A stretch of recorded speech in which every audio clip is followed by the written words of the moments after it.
আজিৰ কাৰ্যসূচীটো হ'ল যেটো নেকি আমাৰ ধুবুৰী আৰু শ্ৰীৰামপুৰ ফুলবাৰী যেটো 127B হাইৱে যেটো এলটমেণ্ট হৈছে সেই এলটমেণ্টটো আমি প্ৰথমে আমি আদৰণি জনাইছোঁ যাতে এই হাইৱেটো হওক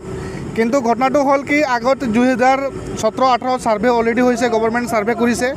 আৰু ছাৰ্ভে কৰাটো ফাইনেল হৈছে ফাইনেল হোৱাৰ পাছত আমি গম পাইছোঁ 1592 কোটি টকা গভ অফ ইণ্ডিয়াই দিছে অলৰেডি ৰিলিজ কৰিছে কিন্তু এতিয়া নতুনকৈ আৰু NSAৰ মানুহ আহি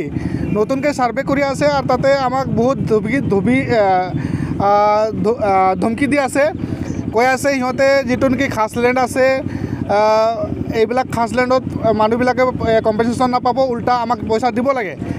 কিন্তু ঘটনাটো হ'ল কি যেটো নেকি আগত হাইৱে হৈছিল 31C এই হাইৱেত যেতিয়া সবকে কম্পেনচেশ্যন যদি দিছে তো একে কেটেগৰী 127B যেটো হাইৱে হৈ আছে সেইটো একে কেটেগৰী কিন্তু ইয়াত কম্পেনচেশ্যন কিয় নিদিব গতিকে আমাৰ চৰকাৰৰ ওচৰত অনুৰোধ আছে যে যাতে যিমানবিলাক ঘৰ পৰিছে যিমানবিলাক সম্পত্তি পৰিছে সকলো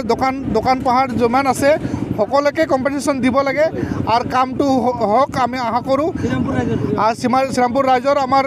আশা আছে যাতে এইটো সুকলমে যাতে কৰিব পাৰে আমাৰ কোনো আপত্তি নাই কিন্তু আমাৰ এটাই আপত্তি যাতে যেটো নেকি যিবিলাক ঘৰ পৰিছে যাৰ দোকান পৰিছে সবকে কম্পেনচেশ্যনটো দিব লাগে এনেতো 22.5 মিটাৰকৈ লৈছে বট সাইডত ইয়াতে শ্ৰীৰামপুৰ এৰিয়াত আপোনালোকৰ কিমান ফেমিলি আছে ইয়াত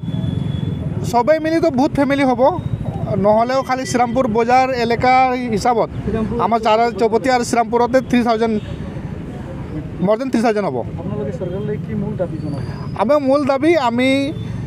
যাতে কম্পেনচেশ্যনটো উচিত কম্পেনচেশ্যন যাতে পায় এজ পাৰ গভৰ্ণমেণ্ট গাইডলাইন হিচাপত আৰু সবেই পাব লাগে ইয়াতে কোনো যাতে বাদ নপৰে যেটো 127 নম্বৰ হাইৱে হৈ আছে তাৰ কাৰণে ৰাজ্যৰ তৰফৰ পৰা চৰকাৰক আমি ধন্যবাদ জ্ঞাপন কৰিছোঁ ভাল পদক্ষেপ আৰু এই হাইৱেখন ৰাইজৰ সুবিধাৰ কাৰণে আমাৰ অঞ্চলৰ উন্নয়নৰ কাৰণেই হৈ আছে গতিকে এতিয়া এনেকুৱা এটা পৰ্যায় পাইছেগৈ এই যে ৰাইজক ক্ষতি কৰি হাইৱে বনাই কি লাভ হ'ব